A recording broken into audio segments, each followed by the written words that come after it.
আমার প্রায় 7 কোটি টাকার উপরে পদার্থ থাকে আসে এগুলো রেগুলার, এবং এটার জন্য গোডাউনগুলো পার্ট বাই পার্ট আলাদা করা ছিল।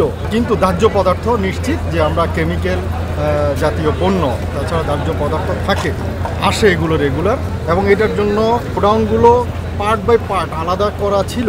বাট প্রথম যেখান থেকে শুরু হয়েছে কুরিয়ার সার্ভিসে, ওইখানে কিন্তু সব ধরনের প্রোডাক্টই থাকে। স্যাম্পল প্রোডাক্ট আসে, তো ওইখানেও দাহ্য পদার্থ থাকতে পারে, ওখান থেকে শুরু। অনেক ক্ষয়ক্ষতি হয়ে গেছে। এটা আসলে পোষায় নেওয়ার মতো কিছু না। ইচ্ছা করলে এটা যে জায়গা, যে সমস্ত জায়গা ছিল, এত সুন্দর জায়গা প্লেস, এটা কেন তারা কোন জায়গায় অবহেলা আছে জানি না। এইখানে ইচ্ছা করলে এটা নিবানোর মতো একটা ব্যবস্থা করতে পারতো, কিন্তু সেটা হয়নি।